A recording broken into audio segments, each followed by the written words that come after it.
In 2014, humanity has destroyed the planet's atmosphere and caused global warming. To fix this, scientists make an artificial cooling substance, which is dispersed into the air. It does reduce the heat, however it also causes a new ice age to hit the planet. Fortunately, a genius scientist named Wilford has built a train powered by a perpetual engine that will continuously travel around the globe. The few remaining humans on the planet now live in the train, and those who dare go out immediately die from freezing. Unfortunately, classism also exists in this small society, and the train cars are organized accordingly. Upper classes at the front, economy classes at the back, and the poor people in the tail section. 17 years later, the guards bring food for the poor people, consisting of some nasty protein blocks. Everyone must sit to receive it, but Curtis doesn't sit until a guard threatens to shoot him. Curtis explains to his friend Edgar that he counted the doors because he's planning to sneak through the train.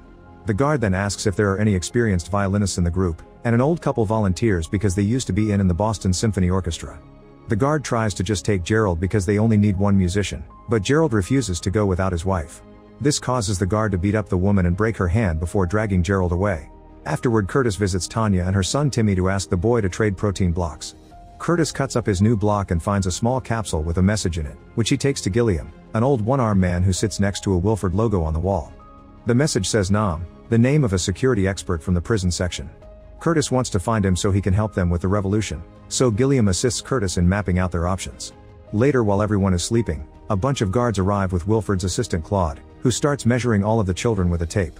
Suddenly Claude approaches Tanya and moves her skirt to find Timmy hiding there, so Timmy tries to run as his mom screams. However, the guards capture Timmy and beat Tanya up to shut her up. After some more measuring, Claude takes Timmy and Andrew's son Andy. A devastated Andrew yells and throws a shoe at Claude, so the guards immediately capture him. Moments later, young Franco and old Franco put a clock around Andrew's neck before putting his arm through a hole in the wall, causing him to scream in pain at the feeling of sub-zero temperature. Then Minister Mason arrives and makes a long speech to scold the passengers for their misbehavior. She puts the thrown shoe on top of Andrew's head, saying things on the train must subscribe to a particular order.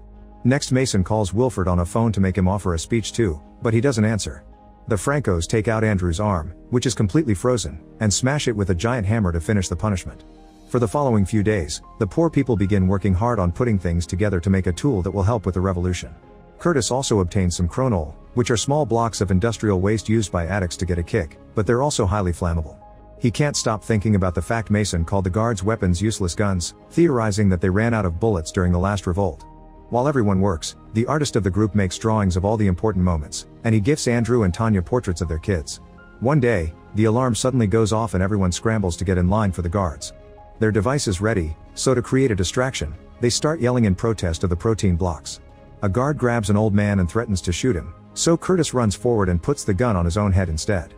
When the guard pulls the trigger, nothing happens, so Edgar yells that the guns have no bullets and chaos breaks out. The device turns out to be a giant train of pipes on wheels, which the group starts pushing through the next compartments with Curtis riding on top of it. A huge fight breaks out between the guards and the rebels, but without the guns, the rebels easily overpower them. Suddenly a huge guard tries to block their way, however Gray jumps on top of him and quickly kills him, stealing his keys in the process. Afterward, the rebels easily reach the prison car, where cells are actually compartments on the walls.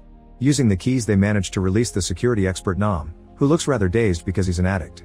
After grabbing a translating device from the wall, Curtis explains he needs help getting through the doors in the following cars, and he can pay Nam with chronol. As he thinks about it, Nam smokes a cigarette, which shocks everyone because cigarettes haven't been available for over 10 years. The little Chan takes the chance to steal Nam's matches. After lots of thinking, Nam throws the cigarette and everyone starts fighting over it, but Nam also joins the fight until Curtis pulls him out of it. Nam reveals he took the keys and opens another compartment containing his daughter Yona, who is also an addict. Nam agrees to help if both of them get chronol for each door. Curtis accepts the deal, so Nam starts working on the door's wires. After Yona announces there's no one on the other side, Nam opens the door and the group confirms it's empty. Someone opens the windows and everyone is shocked to see the sunlight again after almost 2 decades. The world outside is covered in snow and every city is completely frozen. Then Nam begins working on the next door and Yona says he's running right before it opens. The group is surprised to see Paul, a previous member of their group who is now jumping around like a maniac. He didn't used to be like that, so they look around and notice these are the machines that make the protein blocks. Paul was brought here to make the blocks alone, which has driven him crazy. Curtis looks inside a machine, only to be horrified to discover that the ingredients for making the protein blocks are cockroaches. Suddenly he finds another capsule on the floor and asks Paul about it, but he doesn't know who sends them, he just puts them in the food. Gilliam opens it and finds the word water, so Paul tells them the water supply is a few cars up. If they control the water, they can control the negotiation. While Nam works on opening the next door, Curtis chats with Yona and learns that she was born on the train. Curtis comes from the outside but doesn't remember anything before the train. Curtis also wonders if Yona's clairvoyant, causing her to look at the door and yell, "Don't open it." Unfortunately, it's too late. The door opens and reveals a room full of masked men armed with axes. As a threat, they hold up a fish and gut it.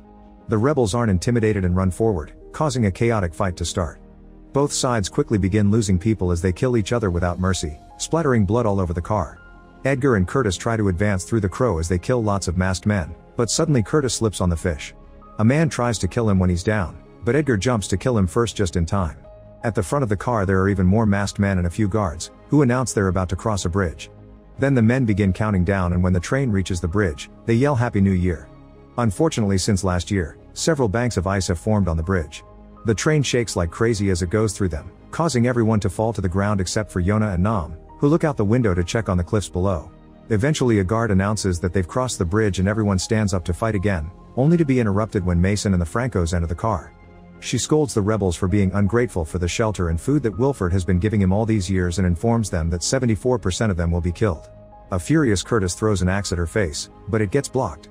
Suddenly Mason holds up binoculars and her men put on special masks, so Yona explains to Curtis that there's a long tunnel coming up. The car goes dark as the train enters the tunnel, but the guards can still see thanks to their special masks. The rebels are quickly overpowered and they start dying one by one while Mason enjoys the massacre as if it were a play. Rebels continue to die, but Curtis remembers something and he yells for Chan to start for fire. Chan uses the matches he stole to light up a torch, and soon he and Andrew are guiding a group of rebels with lots of torches that they bring into the dark car. With the help of the fire, the rebels get the upper hand again, and Gray grabs an officer to threaten to kill him if the enemy doesn't surrender.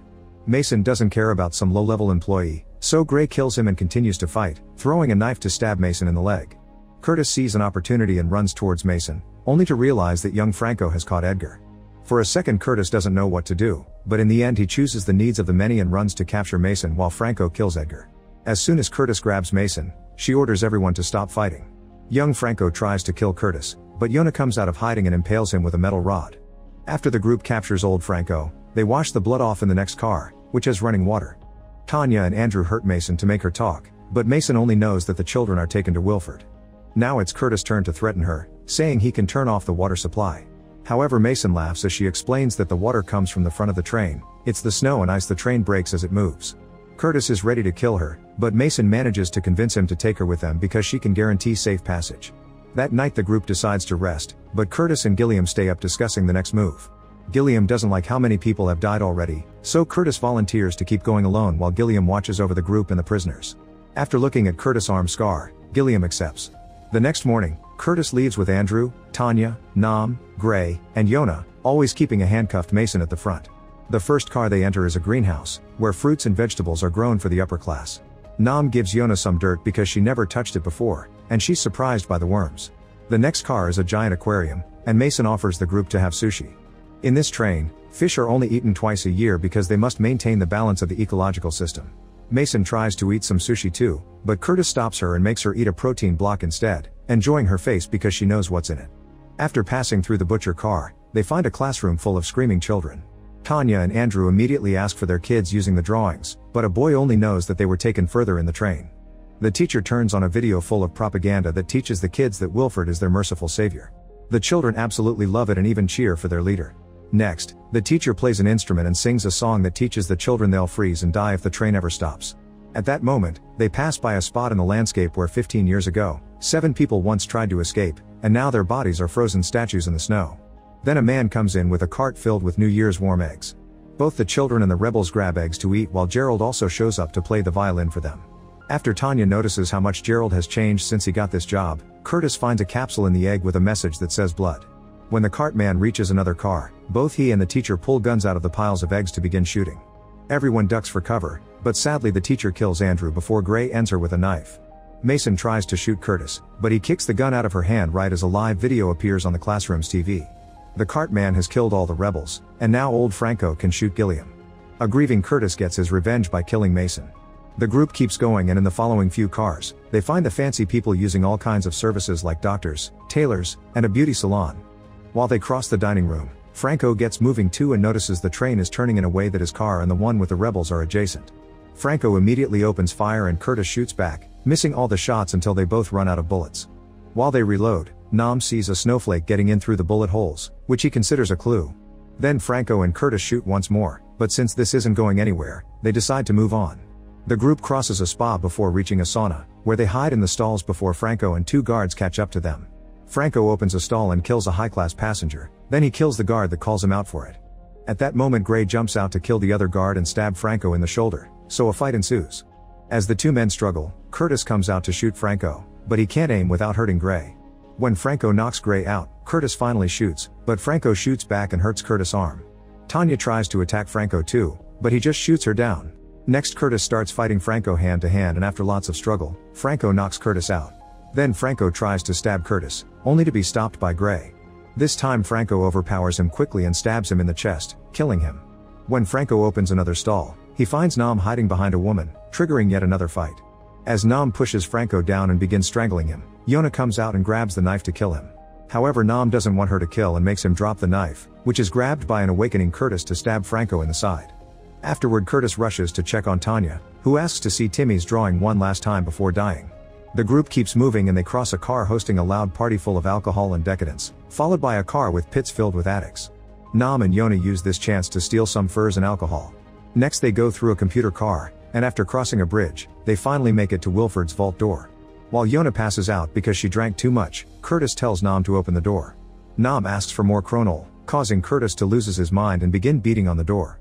Nam fights him to calm him down, then gives him the last cigarette on Earth, which Curtis enjoys while sharing his story. During the first days on the train, the poor people had to eat the weak and babies tasted the best. Curtis killed a mother and almost killed baby Edgar too, but Gilliam came through and offered his arm instead. Soon everyone started to copy him, but Curtis has a scar on his arm because he tried and couldn't do it. A few days after that, the guards started to come with the protein blocks. In return, Nam confesses that he's been stocking up on Kronol because it's flammable, so he's made a bomb to blow up the door to the outside. For the last decade on every new year, Nam looked outside and saw signs that the ice is thawing, so he thinks they could escape and survive.